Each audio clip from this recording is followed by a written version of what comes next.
Yung bagong tinan, bading siya. Bading? Oo, pero dahil magaling ka sa pangahakit, sige, akitin mo siya.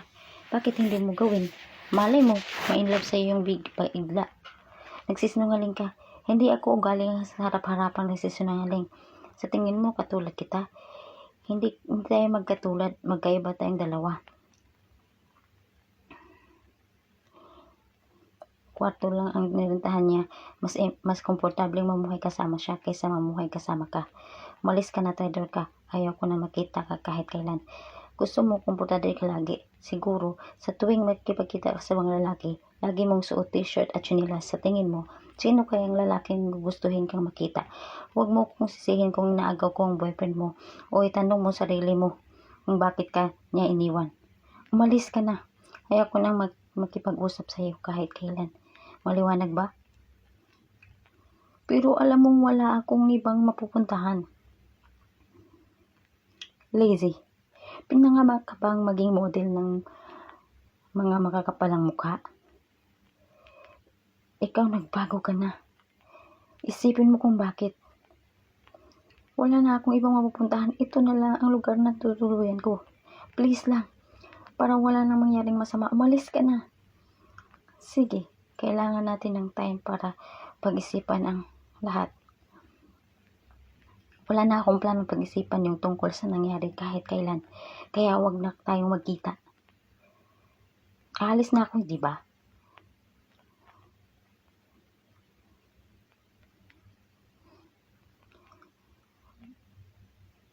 Ang sama mo talaga.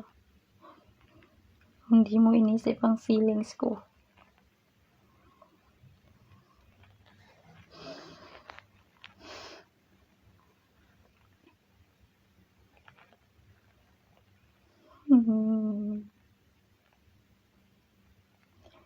Anong sabi mo?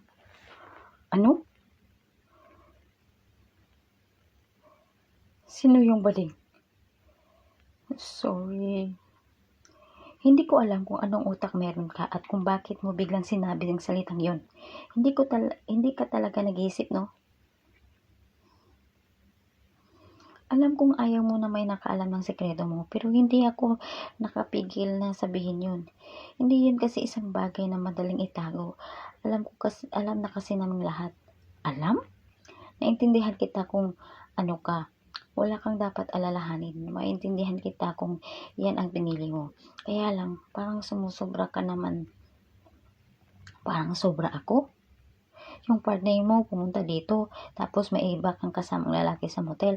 Sa tingin ko, dapat ka mamili ka lang ng isa. Alam mo ba kung gaano kasakit ang ginagawa mo? Hindi mo alam dahil hindi pa nangyari sa'yo. Yan, in-imagine niya. Sino, huwag mo naman itong gawin sa akin. Kasalanan bang magmahal ng todo? Kapag nagmahal ka, hirap siguro, no? Siguro matagal ka na niyang kilala, no? Bagong tinan pa din siya.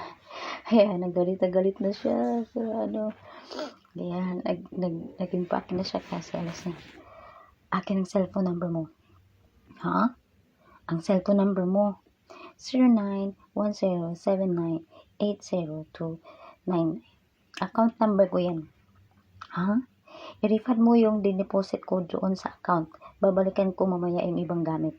Ha? Teka, Chino?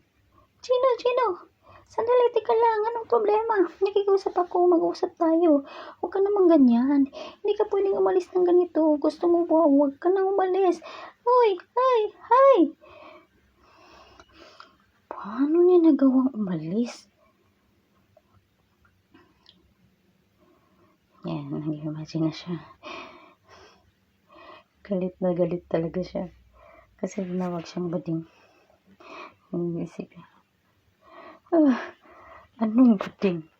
Sabi niya. Bakit? Dahil sa babae sa Sanggoji? Sabi ko na nga ba eh. Nung una pa lang siyang makita, alam kong kakaiba na siya. Sabihin mo. Pero isang araw ka lang ba nakatira doon kasama siya? Kahit gaano kanya kagusto makuha, dapat ang gagawin niya, kailangan niyang ibikit ang mga mata mo. Tapos gawin niya ang lahat ng gusto niya. Arthur, alam mo ba kung anong sinabi niya sa akin?